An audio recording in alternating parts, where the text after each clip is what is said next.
पिताजी, दवा समय पर लेना और जल्द ही हम बड़े अस्पताल में ले जाएंगे जहां आप ठीक हो जाएंगे। अरे ये कौन है और हमारे घर से क्या ले जा रहे हैं?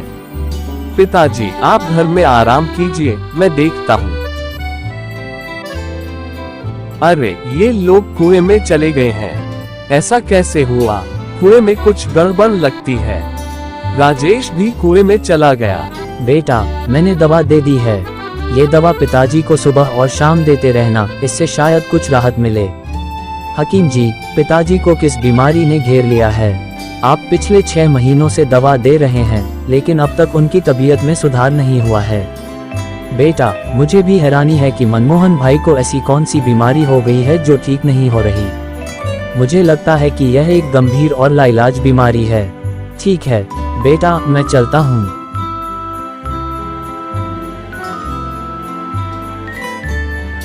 अच्छा, तो राजेश के पिता को कोई लाइलाज बीमारी हो गई है जो वैद्य जी भी नहीं ठीक कर पा रहे हैं। इसका मतलब जरूर कोई।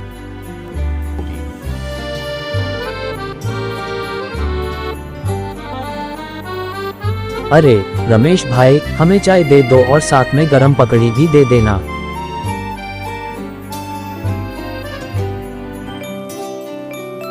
रमेश भाई, आपके पास बकरी का दूध है क्या? नहीं भाई, मेरे पास बकरी का दूध नहीं है। बकरी का दूध चाहिए क्यों? अरे सोनू भाई, मेरे बेटे की तबीयत बहुत खराब है। हकीम जी ने बकरी के दूध के साथ दवा लेने को कहा है, इसलिए दूध ढूंढ रहा हूँ। लेकिन 1 हफ्ते से वह कुछ नहीं खा रहा, बुखार भी बढ़ गया है। अरे तुम तो राजेश के घर के पास वाली गली में रहते हो, है ना? हाँ, वहीं रहता हूँ। तब तो ये सब होना ही था। क्या मतलब है तुम्हारा? मैं कुछ समझा नहीं। अरे अब मैं क्या बताऊं? इस गांव को ऐसे बर्बाद होते देखना मेरे लिए मुश्किल हो रहा है। अरे सोनू भाई, जो कहना है साफ साफ कहो। अरे तुम्हारे पड़ोसी राजेश के पिता को गंभीर लाइलाज बीमारी हो गई है। मैंने खुद हकीम जी से सुना है। इसी कारण गांव में लोग भी बीमार पड़ रहे हैं। अगर जल्दी कुछ नहीं किया गया तो स्थिति गंभीर। गांव वाले इस बात से घबराने लगे हैं और सरपंच जी के पास जा रहे हैं। सरपंच जी, हमारे गांव में एक बड़ी विपदा आने वाली है, कृपया इसका समाधान करें। क्या विपदा? तुम्हें पहले से पता चल गया है? सरपंच जी, मेरे घर के पास वाली गली में एक इंसान गंभीर बीमारी से ग्रस्त है जिसका इलाज नहीं है। इस बीमारी के कारण मेरा बेटा भी बीमार पड़ा है। सरपंच जी, जल्दी से कोई कदम उठाए, नहीं तो पूरी गांव को खतरा हो सकता है। क्या मनमोहन लाइलाज बीमारी से ग्रस्त है? और उसका बेटा राजेश तो मेरे घर पर काम करता है, उसने मुझे बताया नहीं। ठीक है, तुम सब घर जाओ, मैं कुछ करता हूँ। उस शाम राजेश सरपंच जी के पास आता है। राजेश, अब तुम यहाँ काम पर मत आया करो। गांव वालों ने कहा है कि तुम्हारे पिता को गंभीर लाइलाज बीमारी है जिससे आसपास के लोग भी बीमार हो रहे हैं, इसलिए तुमको गांव छोड़ना होगा। सरपंच जी, ऐसा नहीं है, मेरे पिताजी को लाइलाज बीमारी नहीं है, वे बस कमजोर हो गए हैं और गरीबी के कारण इलाज नहीं हो पाया। सरपंच जी, हमें गांव से मत निकालिए, हमने आपकी सेवा की है। राजेश, मैं कुछ नहीं कर सकता, मुझे गांव के हित में ही काम करना होगा। तुम जितना जल्दी हो सके गांव छोड़ दो। राजेश चुपचाप अपने घर लौट जाता है। पिताजी, हमें आज बाहर जाना है।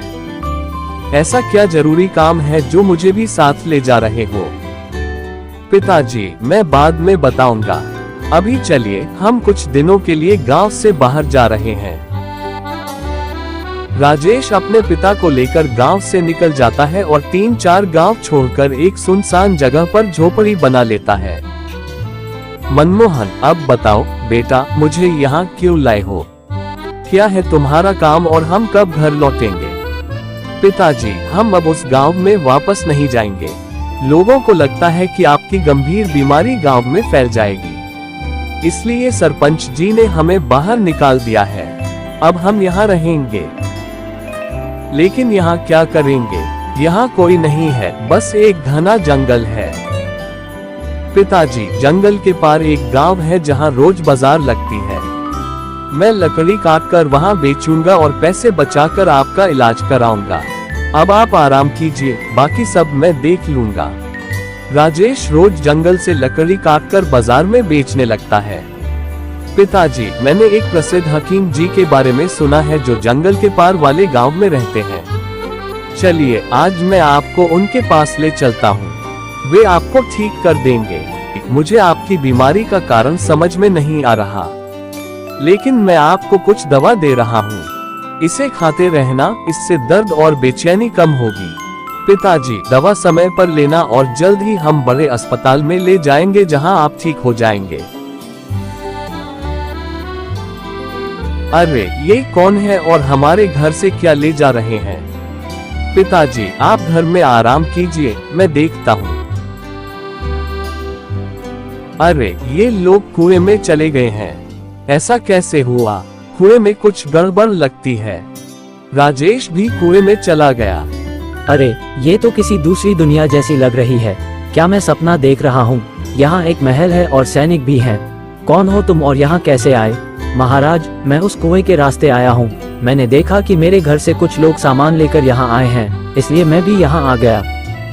अरे, वे तुम्हारे घर से भोजन लाए हैं?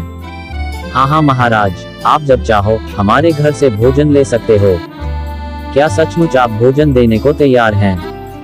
हाँ महाराज, हम तुम्हें भोजन देंगे। तुम्हारे द्वारा हमारी एक समस्या का समाधान हुआ है, इसलिए हम तुम्हें एक जादुई घड़ा दे रहे हैं जिसमें कभी खत्म न होने वाले सोने के सिक्के हैं। इससे तुम रोज भोजन बना सकते हो और धरती लोक का भोजन बहुत स्वादिष्ट होता है। हाँ महाराज, हमारे यहाँ भोजन बहुत स्वादिष्ट होता है और हमारे पिताजी बहुत अच्छा खाना पकाते हैं, लेकिन पिताजी बीमार हैं। अगर तुम्हारे पिता बहुत अच्छा भोजन पकाते हैं तो हम उन्हें पाताल लोक का दिव्य पानी देंगे। इससे सारी बीमारियां दूर हो जाएंगी। राजा उसे जादुई घड़ा दे देता है और राजेश वह जादुई घड़ा और दिव्य पानी लेकर घर लौट आता है और अपने पिता को दिव्य पानी पिलाता है। वाह बेटा, अब मेरी तबीयत ठीक लग रही है। राजेश अपने पिता को सारी बातें बताता है और जादुई घड़ा दिखाता है। वे मिलकर स्वादिष्ट भोजन बनाते हैं और पाताल लोक के सैनिक उसे ले जाते हैं। अब राजेश और उसके पिता खुशी से अपना जीवन बिताते हैं।